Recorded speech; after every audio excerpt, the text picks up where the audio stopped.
TPR.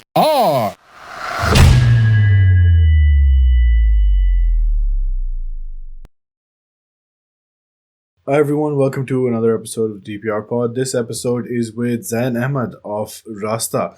This is our second attempt. This one's successful at doing this episode. Zain came once before a couple months ago, and then I forgot to hit record and we lost the whole thing. This episode is talking about Rasta in 2022. I suppose that could be a way to say it. They've come a long way since their start which was just like 4 years ago or something. This year they launched Volume 7, they launched an intermission, they're launching capsule collections. So I talked to Zain about all those things, about the journey so far, about how busy his year is. We talk about a recent workshop he's done. He's spreading his experience of entrepreneurship to other people, sense of community, how the team has grown to handle all the new extra workload, how much workload he wants the company to be having on a regular basis. We're talking like 8 to 10 drops a year. Some crazy celebrity encounters, as always, and some hopeful plans for the foreseeable future. Without further ado, then, let's just jump right in. Pod 157 with Zain Ahmed of Rasta.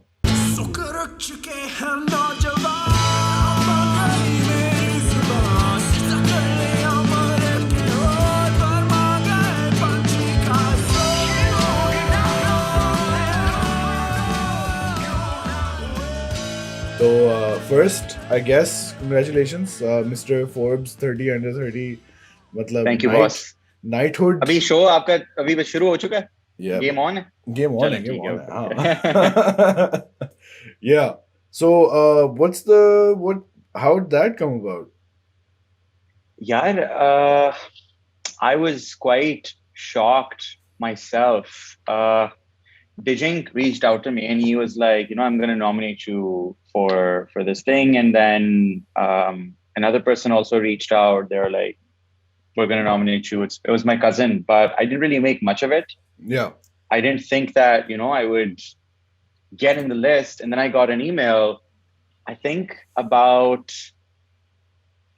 a month or 2 months after Dijink nominated me, from Forbes, saying that I had been shortlisted in like some semi-final list or something. And then I had to submit like a proper bio. And then it was like that you'd find out by the end of May or in the month of May, something like that, if your name is on the list. Right. So I just woke up. First thing I do when I wake up is I check my emails, So मैंने email check किया और उसके ऊपर सबसे पहले जो है ना Forbes की email थी.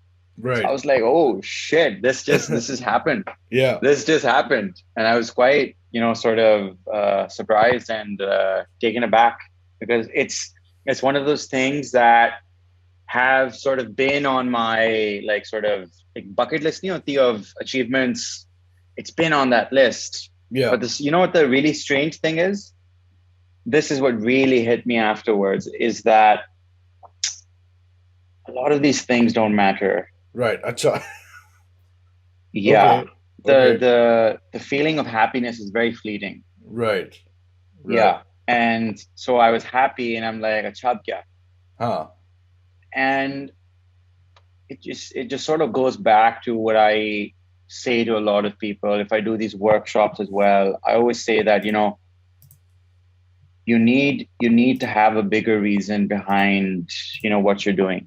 Yeah. Like, why are you doing it? What is the big purpose? Was it that sort of situation where you said that you've been thinking about this for a while and it had been on your radar, that you had perhaps built up the impact or the feeling that you would get once it would happen, and then when it happened it was like acha ye to ho gaya, and then you were like, oh, okay. Yeah. Okay, sure.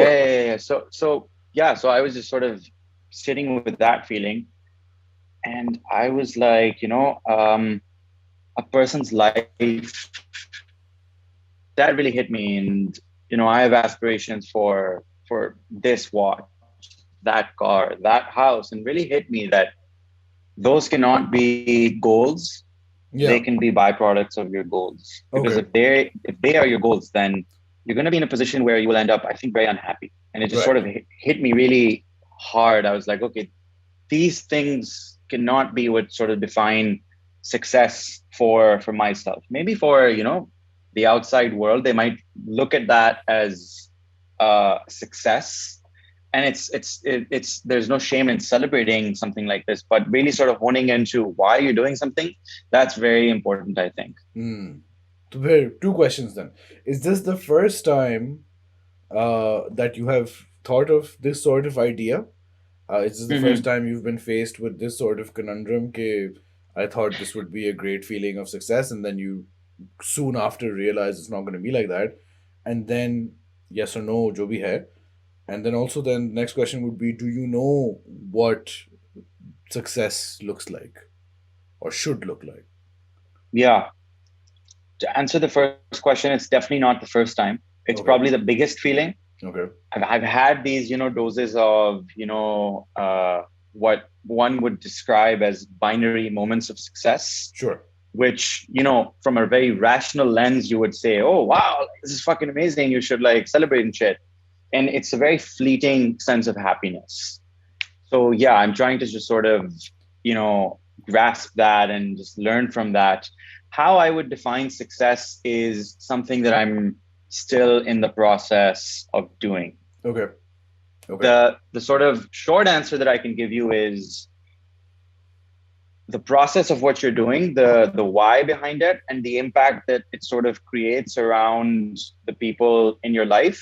I think that is probably how I would define Mm. success. Are you doing something that makes you happy, like that makes you get up every single day, regardless of if you're making $1 million or $100? Like, are you Right. doing something where when you embrace yourself within that process, time just seems to just sort of go by? Okay. Sure. I mean, people would listen to this and say, like, Acha, maybe he's saying that money is not important. I would think Oh, that it is. money is important to live life, right? Just to get Of through shit. course. Um, Yeah. but too often, I suppose, especially in places like Pakistan where money is scarce, money is considered to be the goal, and where Yeah. perhaps it might be a pathway to the goal, not the end. Ke paise aa gaya, na, that's the end of the story. You nailed it. Yeah, you Right, nailed it. right. That's very important. You mentioned in while we were talking about this, you dropped a workshop thing also. This is also something that happened between our conversations where you had Yeah. your, you had mentioned you've been talking for a while, I think, uh, about wanting to do this workshop thing about entrepreneurship, about leadership, that sort of stuff. Yeah. So that requires confidence in Yeah. yourself to say, Yeah. Yeah. because Yeah. like Yeah. I'm going to teach people about leadership, I better be sure that I know what I'm talking about, right? Yeah. So, how did this idea come about? How did that go? That whole process, that whole weekend? Yeah. I get a lot of messages from people. I've gotten a lot of messages over the past year Hmm. of questions that may seem very basic to me, Okay. but very complex to someone who's at an earlier stage within their journey, Yeah. or may have seemed very complex to me when I would have been at an earlier stage in my Yeah. journey. So I thought to myself that there's so many people that, just need that basic push and that help and that guidance. I've been through like, not A to Z, maybe A to B. Maybe I can help them get from A to B so that they don't have to knock their heads against the walls like I had to do. Yeah. Yeah. Yeah. Yeah. And it certainly came with a lot of, feelings of imposter syndrome. And there was a lot of pressure as well for this workshop because people are paying money to learn Yeah. something, right? The workshop was actually 1 hour every day. It went to be 1 hour and 45 minutes every single day, and I gave them a fourth free day because I wasn't able to go over every single person's business, and I promised them that we would cover every single person who wants to share their business Right.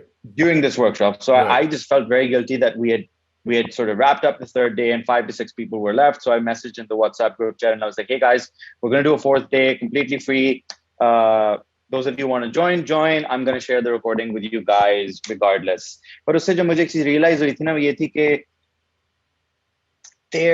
there's a lot of people out there that have talent, have ambition, but they're just looking for that sort of bit of push or Hmm. right sort of advice, Right.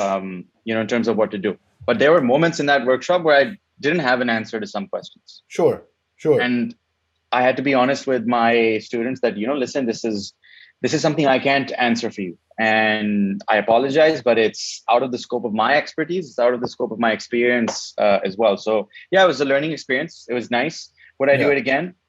I don't know. It's a lot of work. It's very Yeah. taxing, but yeah, let's see. No, I think that honesty thing is good because I remember, um, as a child, right, growing up, adults are the people with the answers, with the experience, and they're who you're talking to. But when you're Hmm. growing up and your questions get more and more complex, there does come a point where you're asking a question and you are clear that the answer you're getting from whoever, the teacher or relative or whatever, you're like, this is bullshit. This guy doesn't know what he's talking about. And that, Hmm. more than the information not being correct or the answer, the question not being answered, it impacts the perception of that person as somebody who can be Hmm. consulted. So obviously, I mean, if you had just made up Yeah. some, bullshit response in that moment, Yeah. that would have perhaps harmed the whole aura of the purpose of what was being Exactly. done. Yeah, Yeah, yeah. yeah, yeah. What was the structure of the workshop? So it was a very free flowing structure. The first day was Okay. a bit more structured in the sense that we went over, like sort of the key moments within Rasta's, timeline and the key like successful indicators, and we just sort of broke them down for the attendees within the workshop and tried to analyze why these, you know, successful events took place and why does sort of growth for entrepreneurs look like, and Yeah. then it's sort of Yeah, like yeah, yeah. this, there are these Peaks and troughs, valleys, yeah. and yeah, exactly. And I also had my business partner who is a marketing director at Payactiv, which is, I think, almost $1 billion company in Silicon Valley. So he was able to offer some insight as well. So the first day was just sort of breaking down like sort of Rasta's paths, and then the other days were very sort of case study oriented, where in the sense that if there's 30 students and 15 of them have sent me their businesses before the class, I had actually gone over their businesses and reviewed them. They would present their business and some of the key issues that they were facing, Right. and then we would sort of just like uh, tactfully try and break those issues down and see why is this person having this problem and what are sort of potential solutions for them. Do they need to pivot? Are they doing the wrong thing? Is it something Yeah. that I just can't answer? Is it a vision sort of a question? So it was Hmm. sort of that kind of a vibe. And what that did was that it allowed all those 30 students to get different vantage points, because someone has operational issues, someone has marketing issues, Yeah. someone has scalability issues, someone is doing like 30-40 million rupees ka dhanda hai, saal ka, and they're trying to go to 100-150. So everybody was able to get these problems in front of their sort of screens at different stages of different businesses. Yeah. So that was just sort of the nature of the business, where it was very interactive workshop style, where we do like a case study over um, a lot of the attendees and their businesses. Yeah. Yeah. And what sort of business were they, like very diverse? Were they in the fashion space? Very, very diverse. There was a couple services businesses in there. There was a business that was reselling like high end luxury watches in New York. There was a business that was doing couture for kids, like so these little 5-6 year old kids in like tuxedos and like dresses and gowns and shit. Then there were businesses for like phone covers, like just sort of a variety of different experiences within that workshop. Right. Okay. How long has it been since you started Rasta? I would say we started in 2018. I think the tail end of 2018 or the beginning of 2019. Right. So Yeah. 4-ish years. Yeah. A lot has happened in these, because कहने को तो it's just 4 years, Yeah. but like, I think your life has really been, gone from one point of the spectrum to the other. Do you sometimes wonder, like, bro, कल तो मैं अपने blog printing वाले master को convince कर रहा था कि आप प्लीज आ जाए मेरे साथ. Now I'm giving a uh, workshop to other people and they're y- looking to me for questions. yeah, it's a very strange and surreal feeling Hmm. to know that at a very young age, these sort of things that have happened at a very fast pace. And that comes with, I think it's obvious positives, but it's obvious negatives as well. Mm. In the sense that you're moving so fast, there is a part of you that, gets infested by that imposter syndrome because Okay. you're young, you're moving so fast, you're in an industry where a lot of the other people are a lot older than you, a lot smarter than you, a lot more experienced than you, but you're still moving at this very fast pace. And then, you have to constantly keep upping your game. So it's balancing that imposter syndrome, Mm. which is in a small amount, it's like healthy, I think, because it allows you to challenge yourself Yeah. constantly Yeah. Yeah. where you don't get comfortable. You're like, okay, if I put something out, I'm never truly 100% happy. I'm always thinking, yaar, okay, like this could have been done better, like yes, I knew this could have been done better. And then the next one is, I'm working even harder and harder and harder. Yeah, it's a very crazy Mm. feeling to know कि like इस time period के अंदर, इतना ज़्यादा हो गया. Yeah. And one thing I was thinking before we move on, the workshop wala idea, you said that, perhaps you're not sure if you'll do it again. The questions that these people had, it strikes me that they might be lacking uh, access to any sense of community where people Hmm. might be doing different things, but in the same sort of genre, like the work that you're doing is like startup, entrepreneurship, business, whatever. अब उसमें तुम्हारा specific काम जो भी हो, there is a similarity, a commonality to the experiences, ups and downs, problems that you might face, and they might not have somebody they can turn to be like, bro, didn't you have something like this? How'd that go? It's similar to when I went to Karachi earlier this year, I suppose. I met all these content people, Irfan Janejo, Kazi Akbar, वगैरह, who I'd been speaking to for a long time, and podcasts हम देख रहे हैं, YouTube videos आ रही हैं, whatever, but we never actually met. And then when Hmm. we met, there was this shared like fluency of where someone's talking about a problem, and the other people understand where he's going before he gets there, because they've all faced that Hmm. same thing. So I think that sense of community is something that you could perhaps basic workshop form mein na ho, but in the future, you could have like, I was gonna say workshop again, but you could have some sort of like community session, You where raised a very interesting point yeah. because this WhatsApp group was solely created with the intention to communicate the timings Mm, of the workshop and like sort of share recordings. It ended up turning into a community within itself where everybody was sort of sharing resources. Kuch yeah. manufacturers then they were like, I have a manufacturer. Kuch designers they, I'm a designer if you need this. And that made me feel very happy because एक WhatsApp group के अंदर ही, everybody's sort of helping each other out. Someone is like, I have this, okay, you have this. Let's sort of help each other out. And it's like, oh wow, this is amazing. Yeah. Yeah. These guys are creating a community, even though it wasn't sort of intended, because you would understand this as well. You're an entrepreneur as well. You're a content creator, and I would also like put you in that bucket of like a hybrid entrepreneur. Sure. Both of those fields are very lonely paths. There is an Yeah. immense amount of isolation in that journey because there are times where you don't know what the fuck you're doing and you Yeah. don't know who to go to for the Yeah. answers, or Yeah. you don't know who to go to if you want to vent. Yeah. Having that community aspect, I think, is very important because it's a fucking brutal journey, man. Yeah. Yeah. Yeah. Yeah. 100%. Um, there were a few things that we discussed in our previous failed podcast attempt that I thought would be good to go over again, because they were really great insights into the current state of Rasta. The two questions that we had at the time Yes. was, uh, previously, let's talk about the team bit first, because that's very relevant, because you recently had an intermission collection. So I wanted to ask Mm-hmm. you, I had asked you the previous time, and you'd broken down what Rasta's current organization looks like in terms of designers, in terms of what the team breakdown is, who does what. Like you mentioned, specific people handle intermissions. You look at the main collections. So do you want to go over that quickly, and we can also talk about the latest intermission as well? Yeah.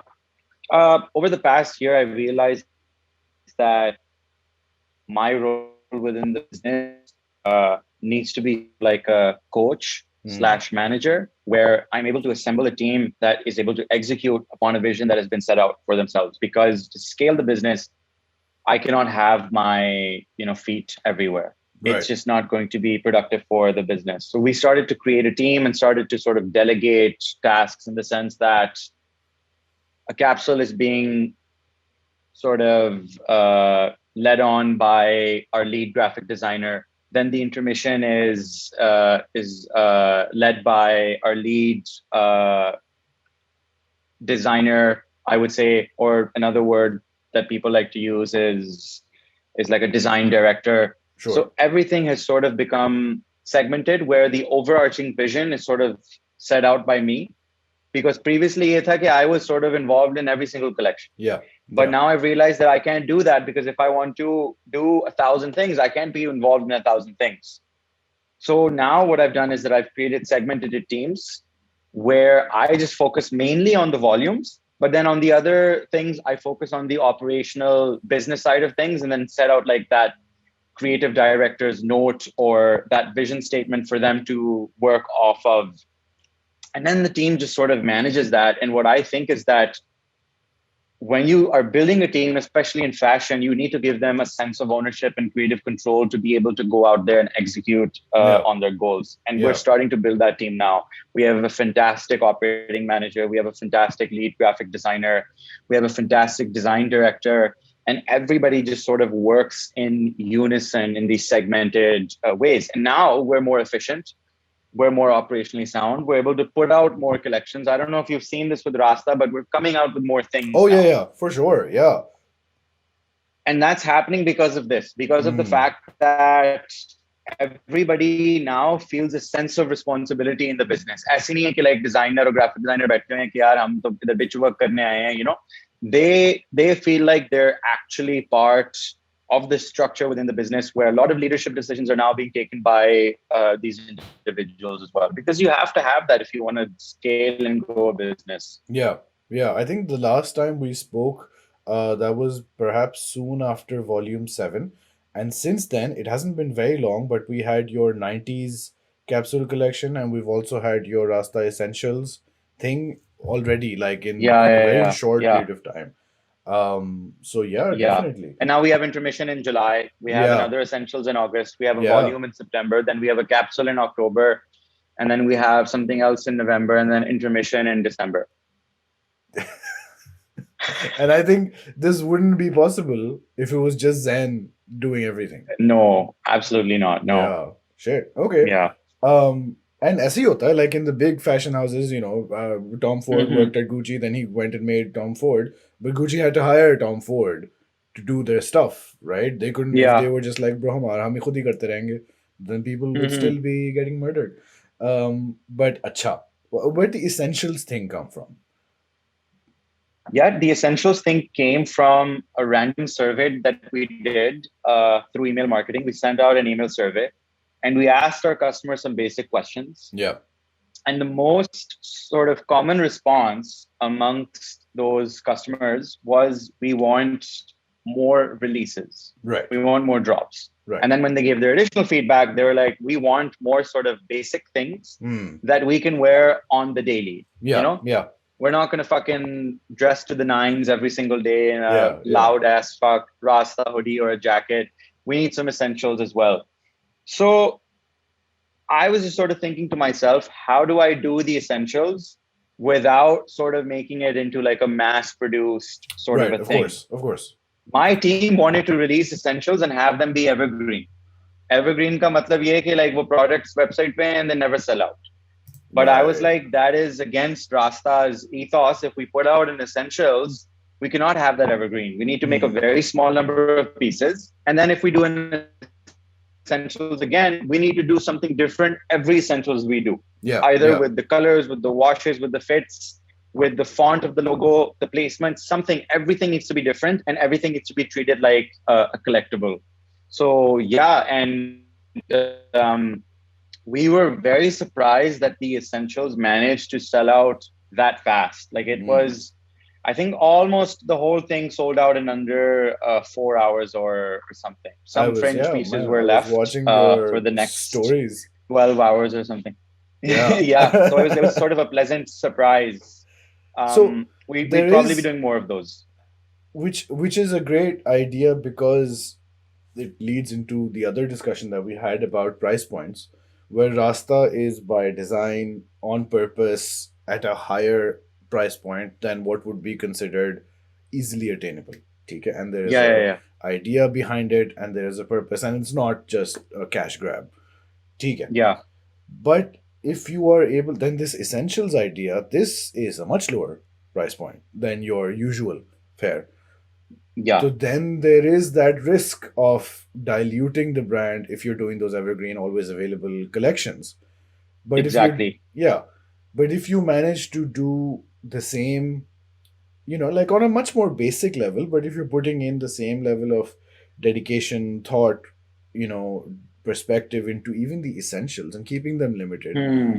you're allowing people, maybe a wider audience, to have buy into this, into the brand, into the idea, while still maintaining your, क्या कह सकते हैं, Exclusivity. exclusivity. Yeah, sure, your, yeah, and You raise a very good point. huh, You actually raised the most pertinent point when team के अंदर ना internal discussions चल रही थी about a basics drop, which is how do you do a basics drop without sort of selling out as a brand?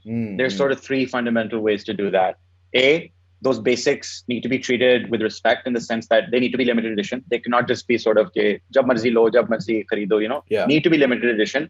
yeah, When they're limited edition, that means that as a business, you're leaving a lot of money on the table, which is yeah, fine because we're trying to go for the long term, not for yeah, the short term. yeah, दूसरी चीज ये है कि each essentials needs to, from a design point of view or from like a palette point of view, needs to be slightly different. yeah, Logo में थोड़ी variations आ जाएं, placements में variations आ जाएं, the wash of the hoodie or the t-shirt उसमें variation आ जाए.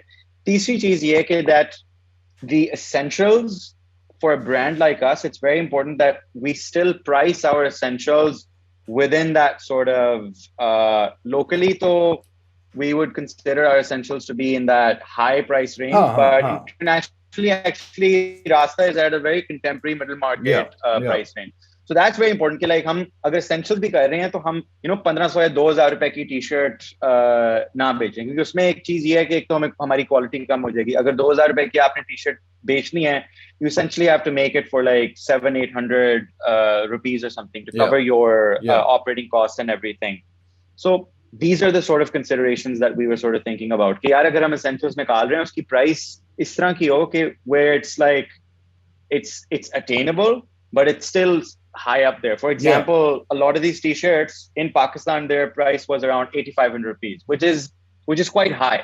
It's for people that have that disposable income, but then again, it's also for people that maybe might not have boatloads of cash lying around, but they've saved up because they want to buy into the brand. As you see with brands like Louis Vuitton and Gucci, a lot of their customers aren't like super wealthy. They're just yeah, customers that save up and they yeah, buy into the brand yeah, through a t-shirt or like a pair of shoes or yeah, like a wallet or something. 100%, yeah, yeah, and Yeah. this way, integrity was the word, that you still maintain the integrity of the brand while, allowing a wider audience to perhaps get that buy-in. The other thing that we were talking about was that this serves as a great segue into, was price points. Say, once upon a time you had mentioned, and then you had told me that this is also happening, was that Rasta's high pricing will allow a lot of room under Rasta for other brands, or streetwear companies or projects like that, to come up and have space, without being seen, without having to worry about them competing with Rasta, because like Yeah. Rasta is in a different, like, for 4 leagues above them in terms of attainability. So that leaves a lot of room for many other brands, to many other people to try stuff out. So how's that Exactly. been like? How's your review been of the scene overall? And are there any uh examples you'd like to shout out? yeah. There are a few examples. I would say the biggest examples are probably Rai. Mm. And then the second example would be Fatwa. Uske lava, there's one or two more that are right at the top of my head. I can't really. Inclusivity is another one that is like very interesting, very cool. There's a bag brand. It's not a streetwear brand, but there's a bag brand still in that contemporary market. Sure. It's called Warp. Phir uske baad, there's jewelry brands like Zora Rahman. You know, all of these people are doing amazing things. And then there's a bunch of different streetwear brands uh, that are in that like sort of 1500 to 2500 price range that are sort of trying. They're all trying to do the same thing, Yeah. and I think it's counterintuitive to them as well because everybody is trying to do the same thing. What is the biggest distinguishing factor for the consumer is the price, right? Yeah. Yeah. So at that price point, the consumer becomes price conscious. When the consumer becomes price conscious, everybody's having to drive down their prices. And then most of these businesses are going to go out of business because what's going to happen is that the big players in the market, like outfitters, are going to look at the market and they're going to be like, "Acha, ye trend set ho rahe hain. We're going to do this. We're going to price everybody out of the market and we're going to start selling what you guys are doing for 1500 rupees." Because fashion ke andar, it's very hard to have ownership over like sort of the design and the ethos. Block printing is something that everybody can do. It's like a denim jacket. You know, Yeah. denim is a material that everybody can use. Block printing is something that is available to everybody. It's how you use it that sort of, you know, makes yourself look a bit different. रास्ता को थोड़ा high price करने का मकसद ही ये था कि where we don't have to compete on price, where we're able to have a high price point so that our sort of margin of operating income is much higher so that we can attract better talent, we can pay Yeah. our team better, we can research better, and we can target a customer base that is not interested in these other brands. Just for example, Rastah's customer is not affected by, you know, lower price streetwear brands coming into Pakistan because they're not in that customer bracket, right? So I would say that it's been a very good thing that a lot of these streetwear brands have sort of erupted in Pakistan. It's been very good for Rastah because Yeah. overall, just streetwear wala jo landscape hai na, us pe eyeballs zyada pad rahe hain. And it's good for the overall streetwear landscape as well because the good ones will survive and the bad ones will die. You know, so I'm excited to see which ones go forward and then which ones are left behind. Streetwear, then there is this common conception which might not be accurate because streetwear is like hoodies and t-shirts, right? Yeah. But especially with like your volume 7, you've taken like several steps away from just doing that. You still have hoodies, and you know, Yeah. you still have that type of clothing on your thing, but like your jackets, your coats and stuff, that's really like pushing what has been done in Pakistan even since you've come, right? Mhm. Pushing your own boundaries. Where, like, how nervous are you when doing something like it? Because again, you know, Rasta is, I don't think there is any brand which can just make stuff and, you know, for Yeah. the sake of art and not care if it sells or Hmm. doesn't sell, right? And if not, something's not being produced in Pakistan, Pakistanis also have like this big mental barrier where if a Pakistani brand makes something, um, and it's new, completely new, they'd be like, I don't know what this is. But if the same thing is, they see it abroad, they'd be like, oh yeah, they do cool stuff, so this is like a new thing. How nervous were you before Volume 7? Um, and how, you know, what was that mental calculation that you did? Like, is it worth doing this? Do I think Yeah. it'll work? And did it work? It definitely worked. And I think it will continue to work because as if you want to be a visionary within a space, you have to allow yourself to take risks Yeah. and you have to trust your gut feeling instead of trying to follow trends. The biggest example that I can give is of Virgil Abloh, who, you know, has passed away now. When Virgil came onto the scene, streetwear had not integrated itself into luxury fashion. Yeah. Streetwear was for, you know, for the streets. fringes, Yeah. for the streets, exactly. And the definition of streetwear was sort of around skate culture, surf culture, very subcultural sort of phenomenons within a given geographical location. Virgil came in and he was like, hey, there is no set definition of anything. Streetwear is something which we can sort of provide new layered contextual definitions to. And then Mm. he merged it with luxury. Yeah. He reinterpreted streetwear from a very different lens. Right.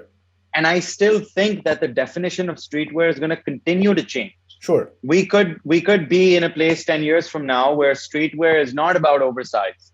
It's about, we're going back to that Y2K sort of an era where everything is sort of like very graphic, slightly Yeah. fitted and Yeah. shiny and loud. But the way those things sort of happen is what you really need to study. Like, what are those moments in history and in fashion which allowed sort of fashion trends to change? And the way that happens is that people take risks. They may not pay off, but they still take those risks because they feel like that it's probably going to be worth it. And if it's not Mm. going to be worth it, at least it's going to be fulfilling. Like, for example, we don't really like to follow trends over here at Rastah. Like, our goal is to be able to just create something that we feel like resonates with us Yeah. and will hopefully resonate from a narrative standpoint with other people as well. Sometimes those risks pay off, sometimes they completely don't pay off, right? But it's all about sort of learning from those experiences. Yeah, because I mean, the easy thing to do was you did those Mughal motif inspired hoodies. वो करते रहते 10 साल तक. I mean, probably would have sold Exactly. them too, but like you And then would have wouldn't. died after four Yeah, years yeah, because that trend would have shifted, right? yeah. Also, what I want to revisit was over the past year, we've seen you guys collaborate a lot with musicians and appear in a lot more places than just Yeah. Instagram. Um, Music and fashion have always had a conversation everywhere. So talk about that experience. You've got I think Daniel Zafar, Manu, Talal Qureshi, Hassan Rahim, all these people. Even on Coke Studio, there was Rasta. Um, so how'd you make that step? How's that been? Has that had any noticeable impact, or is it just worth doing? That's a very good question. It definitely has had like a symbiotic positive relationship for Mm, both sides of the table. And this was a very conscious decision for us that we want to align ourselves as a brand with young up and coming artists, not the old school artists within our industry. In fact, we're trying to create an environment now that we sort of cater mostly and solely to these young and upcoming artists because they are the new sound that sort of represents this generation that also consumes Rasta. And I think it's very important for a brand like Rasta that has been able to carve out an international footprint to be able to sort of style the artist from within its own country. I think mm, that is more yeah. important than styling artists from abroad because the Talal Qureshis and the Hassan Rahims and the Manus of today, these people are going to be the Atif Aslams of tomorrow. They're going to be, sort of the biggest stars. Some of them are already at that sort of Yeah. level. And I think it's just sort of the vibe. For me, it's the vibe. Like I need to like the music and it needs to sort of just really resonate with me. That's why I, just like to style these people. And what we want to do now is that we want to start making custom pieces for a lot of these artists as well. Okay. Okay. Huh. Yeah. Well, by custom pieces, you mean uh, something specifically for a Manu or a Hassan Rahim, or something made in collaboration with them to be part of a collection? So it could be anything, right? It could be a capsule in collaboration with a musician. We've seen that a lot Yeah. abroad, We've seen Travis Scott with his shoes. We've seen Drake with his collabs with Nike.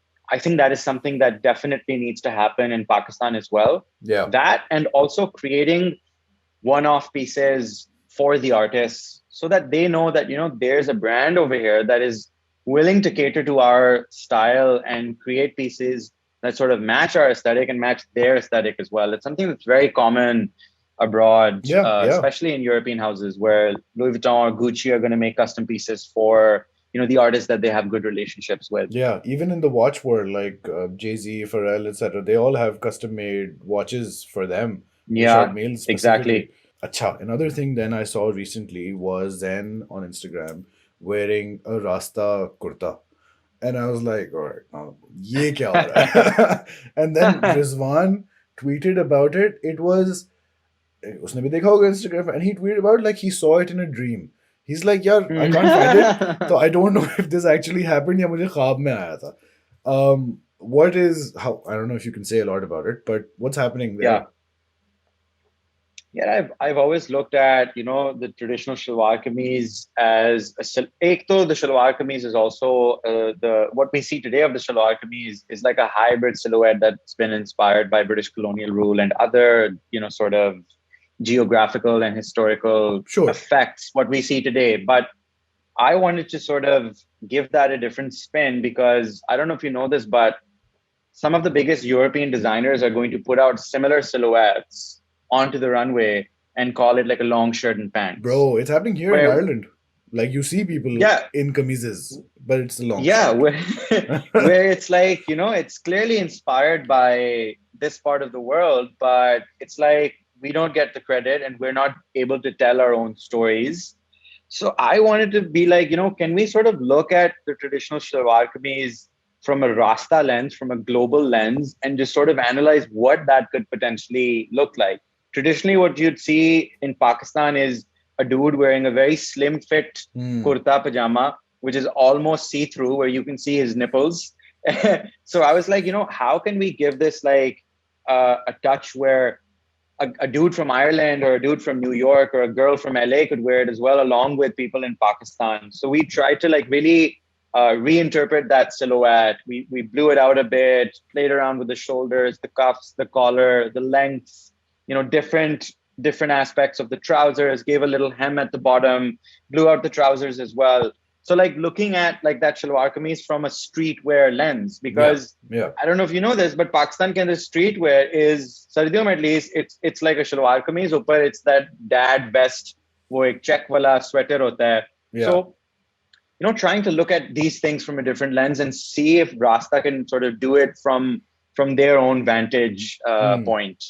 And you'll see this campaign is going to come out in the next few days. So you'll get an idea of those visuals. Balki I'll send you some behind the scenes on WhatsApp as well. Sure. You can look at the whole silhouette as well. Because that's what I was gonna ask was like, is it like early stages R&D or is it something that's like coming out soon? It's coming out. I'm the sort of person where if I feel like mere dimag ke andar koi cheez hai, koi keeda kar raha hai, it's coming out. I have a rule. It's called the good enough rule. Right. Sure. I like it. It's good enough. We're gonna put it out. If it resonates with us, we're going to put it out. We're testing it still in intermission, smaller quantities, just 1 or 2 designs, and then volume 8, we're going to do it in a different way. And it's about a lot of this is about styling, right? How do you style like an oversized shalwar kameez with maybe like a oversized puffer and a good pair of sneakers, like that very hybridized sort of look that you would see on these European runways, but not necessarily that story is not necessarily being told by South Asians themselves. I think that is what needs to change. Even if it is, it's definitely not got a Pakistani title on it. It's like Indian or definitely like not. South Asian, generic.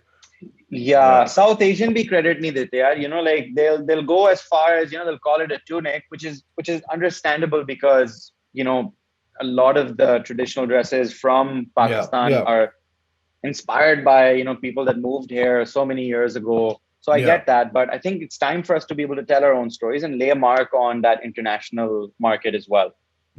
How many collections or releases in the future are you thinking / working on? What's that split like? So I just finished designing Volume 8 a couple of weeks ago. And now I've started to sample Volume 8, which is going to release in September. The reason why I did that is because you guys will see that what we're trying to do with Volume 8 is something completely different. The campaign is completely different. It's not something that Pakistan mein like is tarah ki koi cheez hui hogi. I won't talk about it too much, but I was required to just sort of start working on it well in advance. Like when I was in Thailand a couple months ago is when I started working on Volume VIII, even though it's supposed to release in September. And then I'm also doing some, side work on the essential side. And then uske baad, once I'm done with Volume VIII, I'll probably move my attention to what's going to happen in August. And then in October, November, December, there's a lot that's Right. in the pipeline. I want to be in a place where Rastah is able to produce a total of 2 volumes, 2 intermissions, 2 to 3 capsules, and then 2 to 3 essentials in a calendar year, and Wow. keeping that all limited. Because what we Right. noticed is that each of these different segments of collections have a different customer profile. Right. I'll tell you a very interesting thing. We did the essentials thing. We didn't run any advertising on it. It was completely sort of organic. So we thought that we would have like a very high repeat customer rate for the essentials because new customers acquired nahi kar rahe. But the new customer rate was astonishing. It's like Hmm. almost 80-90% new customers. So we realized that within our funnel, there's a segment of audiences that like sort of prefer this type of style. And then there's a segment that prefers that volume, loud sort of vibe. So like we need to be constantly putting out stuff, but in a very limited sort of way. Yeah. Yeah. Because I think even if you look at your Instagram audience, which is tens of thousands of people, if not more, Yeah, they're not all customers yet, exactly. right? Yeah. So they're all going to be Hmm. different sorts of people at different like designs, level of, loudness, even price Hmm. point, sure. Um, but that's a lot of work. That's like ten different drops a year. Yeah. Yeah. Yeah. Yeah. Yeah. Do you think It's you a lot need of work. We're to? probably going to be making a few more hires as well. That's what I was going to ask. Do you think you're going to expand the team? Yeah, we probably need 1 or 2 more people, one person on the graphic side and then one person on the surface design side. So what you would call Okay. like a textile designer. Acha. Acha. Acha, Hashim Ali had this one story about meeting a young Zen long time Yes. ago. And Yes. Hashim and we go way back. yeah, he said that you had some sort of like journey across like a big section of Pakistan studying design of like alag alag types ki embroidery and that sort of stuff. Yeah. Yeah. I Yeah. Yeah. don't. Yeah. Yeah. I actually when I was trying to sort of get my feet on the ground with Rasta, I was traveling to different cities to find different artisans. मैं एक दफा सिंध भी गया, Rajasthan. I learned a lot of things from there. I went to different parts of Punjab as well. I went to Islamabad to engage with this NGO that was working with women from up north. So the first part of that R&D stage was a lot of traveling. Or Skindar, I sort of found out a lot of interesting things about this landscape as well. Okay, okay. Um,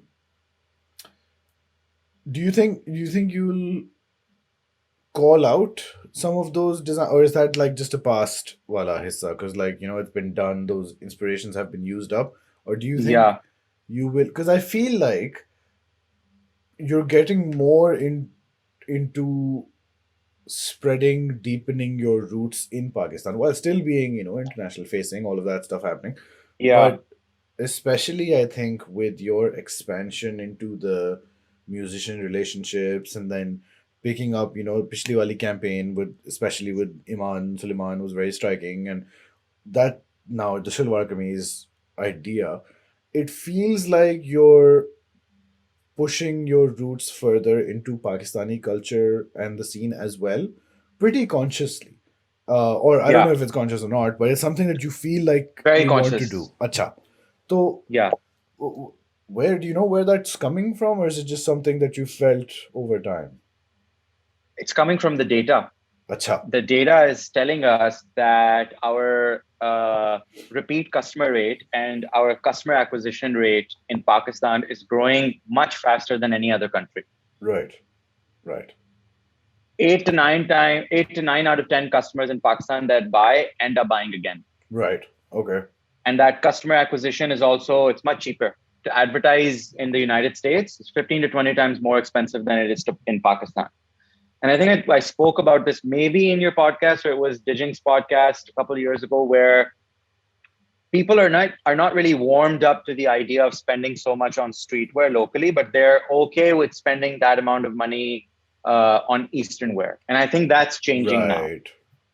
where the people that spend money are now starting to spend money on Rasta. Is had tak ke like we're actually thinking of having a flagship store in Pakistan as well. Oh wow. Okay. Okay. Yeah, That'll be flagship big. store in Yeah. Pakistan and in New York. So like we want to make the United States and Pakistan be like our biggest markets. Pakistan Hmm. is like probably it's as big of a market as the United States now, and it's growing much faster than the United States. Also, speaking of then Pakistan, there is a lot of Rasta love in India as well, I feel. Yes, Uh, yes. yeah.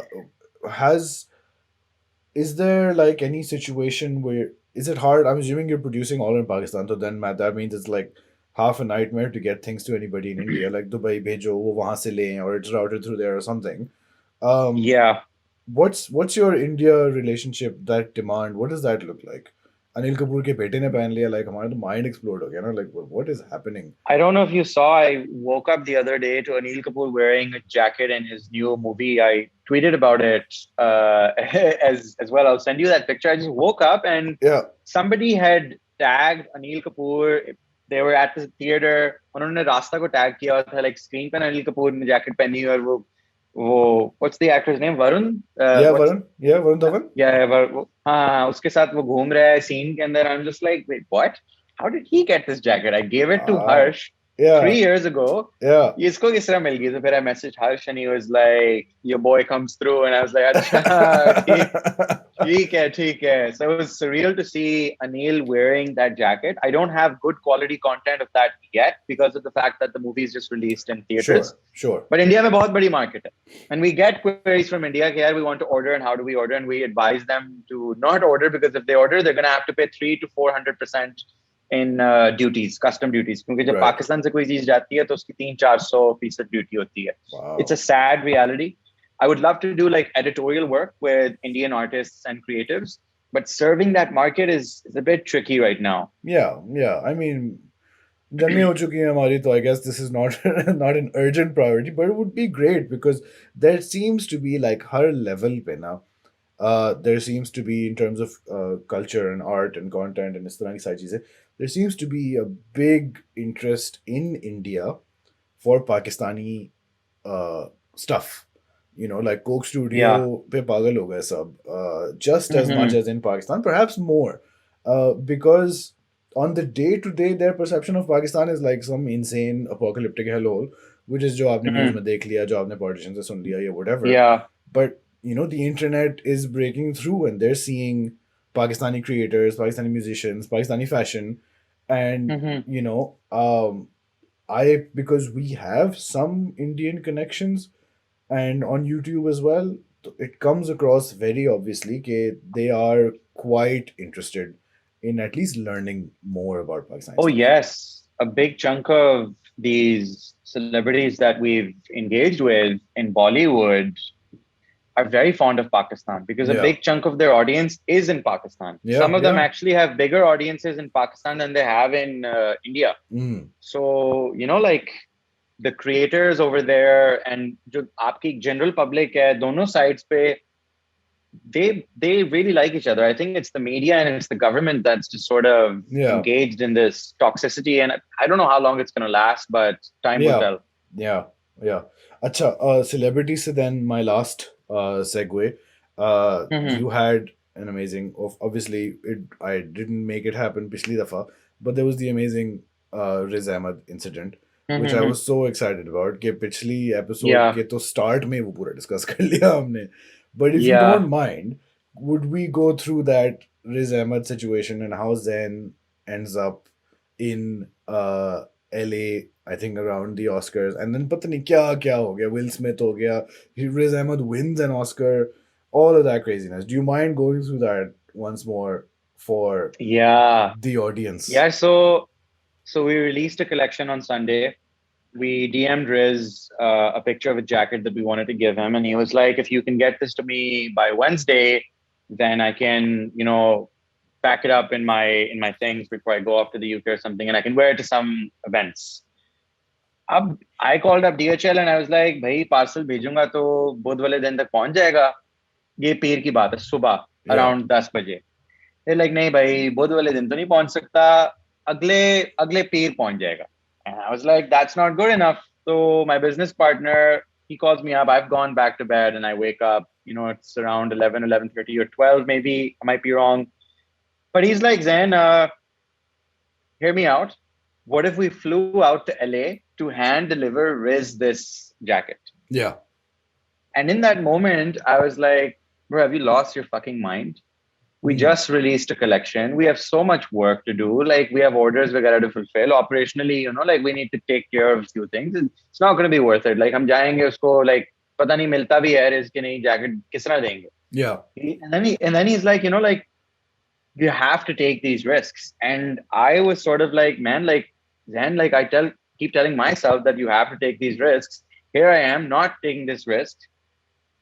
I started to think about the idea. And around sort of late afternoon, early evening is when I called him up and I was like, hey, I think we should book these tickets and we should go. Tickets book kiye, COVID test karwaya, COVID test ka result jaldi nikalwaya through like a connection at a hospital, got on board, got to LA, and fuck, the first night or the second night or something, we met Rick Owens' wife. I don't know if I told you this. And as we were walking out, we saw Chris Rock entering. Yeah. It was so ironic because this is a few days before he just got slapped by Rick. And then we're just feeling really confident about the whole thing. We get to Riz's hotel because he said that this is the hotel where you need to send the piece. Or hum apni taraf se full, fuck, we're gonna deliver this piece to him.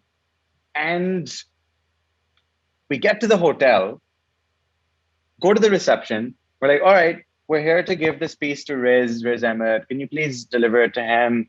The receptionist is like, let me check. And she's on her computer checking. She's like, I'm sorry, but there's no Riz over here. And I was like, wait, acha? I looked at Amin and our hearts just sort of sank because we spent so much money on these flights. And this receptionist is like, Riz didn't know. He didn't know that you guys were doing this. We messaged him, but he hadn't read the message. I think our message probably general mein tha ya kidhar tha. I don't know. He didn't know that we were coming. And uske baad, we're just sort of sitting there and we're like, what the fuck do we do now? Like, we're in this conundrum where we have this nice fancy box with this amazing jacket in it. Ab kya kare?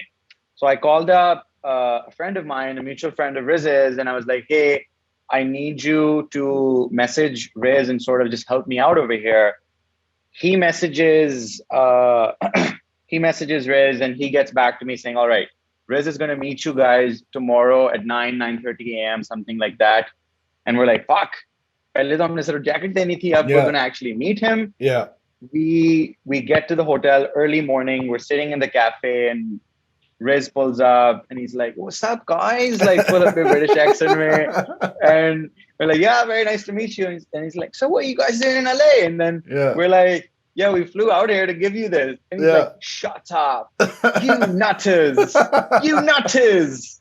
And then he calls his assistant. He's like, these nutters came from Pakistan to deliver me this jacket or pata nahi kya. And I was like, holy shit, this is crazy. And he was very like, he was very pleased with the gesture. Like, he was taken aback. Like, hey, boys, like, Pakistan se ud ke aaye hain, mujhe sirf ye jacket dene. And then he pulled up his phone. He took a video of us in the box, shared it a few weeks later on his Instagram story as well. And then he told his assistant to add us to an Oscars, like pre-Oscars party that he was having. And he was such a nice guy, man. Like, he didn't need to do that. Yeah. He could have just been like, acha, theek hai, jacket do. Main pehen lunga, Allah hafiz. Tum log jao. The guy made sure that, like, we're in LA and that we're sort of taken care of. And we go to the event. The guy's surrounded by hundreds of people that are trying to talk to him. He still takes out the time to talk to Amin and I. all around dude, such a nice and humble human being and so Mm, respectful. Like that mm. was a crazy story. We also met Drake's dad during that trip. So Yes, yes. I remember this was also. yeah, we also met Drake's dad during that I trip. mean, So that Drake is was next also then, interesting. right? Drake's next on the Rasta list, bro. मतलब करना पड़ेगा अब तो.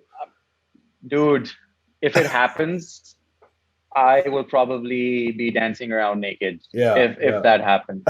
What I've noticed is if you manifest something now, like you properly manifest it, shit comes to you. It Yeah. it really does. Like you need to manifest things for them to really happen in your life. Same thing that happened with French Montana. Which happened like Same in the thing. early days. Like वो तो शुरू में ही हो गया था. The crazy thing is, I was sitting next to French Montana at a club in New York. He was at a different table. I was at a different table. And I was looking at it and I was like, man, I want to style this guy. And I was trying to get my way to talk to him, and his Sure. bouncers are just all around. They're like, Zahir hai. आप नहीं जा सकते, आप नहीं जा सकते. And I'm like, fuck, man, I just want to give him something from Rastah. और उसके एक दो महीने बाद ही, that thing happened where French Montana wore that denim jacket when he was off to, I think, Morocco. Yeah. I mean, it's been a wild 4 years, bro. I mean, all things considered, Yeah. Yeah. a lot has happened. Yeah. Any other plans for this year? I think that's all I wanted to get out of you for this interview. But anything else you want to mention? We're going to be having a pop-up shop in New York Okay. in October.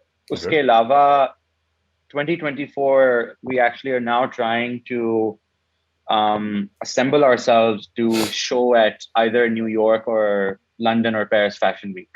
Oh. Yeah. How does that happen? Like, how do you set that up? There's various ways to do it. You either have to book directly with the organizers of the fashion show, and you have to pay a fee, which ranges in amount depending on like what part of the fashion show you're going to show at. So it's kind of like a music festival. Coachella ko agar le lo, if you want to show at the main stage, it's going to cost a shit ton of money. If you want to go कहीं कोने में पिछवाड़े में, like यहाँ पे 100 बंदे इकट्ठे हो जाएं, आप अपना set बजा रहे हो, उसकी एक अलग fee है. So you can either go through an agency or directly through the event organizers to find like the right placement for yourself. So it's a lot of money. We have to figure out that if it's something that we can financially do. That's why I mean like 2024 because doing these shows is very expensive. Given your information, would you be the first Pakistani people there? I don't know. I think there may have been a few designers before us that have shown at Paris Fashion Week, but I could be wrong. I could be wrong because these fashion weeks are so big, right? Like yeah. कुछ independent shows हो रहे होते हैं Fashion Week के दौरान ही, and then they say like it's part of Fashion Week, but we're trying to be on the official calendar of Fashion Week. Yeah. Let's see if that happens. No. I mean, if your past record is anything to go by, it is quite probable, if not likely. Fingers crossed. Touch wood. हमारी दुआएं आपके साथ हैं. I'll let you know if you're in Pakistan towards the end of the year, because I'm planning to come and do some stuff. ये बात हम podcast के बाद भी कर सकते हैं. But anyway, I think that's it. Thank you very much, Zain, for making time again. Thank you so much for having me. Of course, second time. Of course. No. I mean, of course. आप तो आते रहेंगे. मैं आता रहूँगा. Yeah. But yeah, guys, you know who he is. Links below to the people he recommended, as well as to him. And yeah, thanks once again. We'll see you next week, everyone. Thank you. Bye. Thank you, guys. Bye-bye.